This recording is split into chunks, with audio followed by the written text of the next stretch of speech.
Oser transmettre. Les pains Poilane, Apolline Poilane.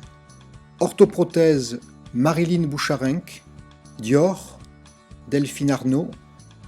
Domaine d'Orion, Isabelle Cordoba. Huilerie Émile Noël, Annick Garnier. Comment les femmes se retrouvent-elles à la tête de leur entreprise ? 63% en création, 5% en montant dans la hiérarchie, 17% en reprise et 15% par transmission familiale. Dans les années 2010, mes enfants qui avaient une autre activité, j'avais songé à vendre la propriété parce que je me disais maintenant il faut qu'il y ait quelqu'un qui s'en occupe. Et voilà. Et puis Isabelle est arrivée et elle a dit mais moi ça m'intéresse, je vais m'en occuper. Alors j'étais un peu inquiet quand même parce qu'elle s'était jamais occupée de viticulture auparavant. Et puis voilà, les choses sont parties comme ça. Et puis maintenant je pense qu'elle se débrouille pas si mal que ça et même très bien. Voilà, et donc c'est maintenant la 3e génération qui est sur cette propriété. 34% des TPE-PME sont transmises dans la famille ou au personnel. 7% seulement des transmissions d'entreprise sont faites en faveur des femmes. Cette transmission se fait souvent en second choix.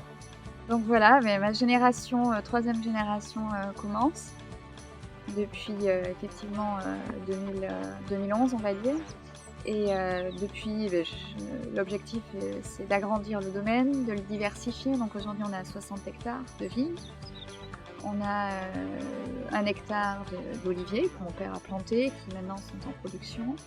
Et puis moi j'ai planté 2 hectares de truffes et je pense que c'est la 4e génération qui en profitera, en tout cas je l'espère. Maintenant le challenge c'est la transmission à la génération future. Donc le domaine s'est féminisé, on n'en a pas parlé. Et la génération future, il n'y a que des filles. Donc cette génération sera forcément féminine. Et mon objectif à moi, c'est de leur transmettre. En plus des objectifs économiques, les femmes accordent une grande importance aux objectifs personnels et sociaux. Elles encouragent la participation, le partage du pouvoir et de l'information. Christina Constantinidis.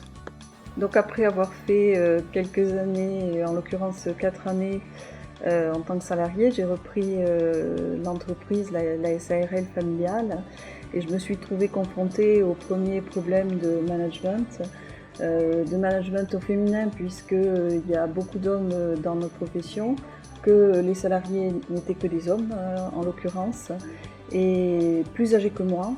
Donc il a fallu m'imposer, m'affirmer, et ce qui a été au tout début un petit peu compliqué. Mais je me rends compte avec du recul que le fait d'être une femme est un avantage parce qu'on s'intéresse beaucoup plus à l'homme avec un grand H dans l'entreprise, on le prend peut-être plus en considération.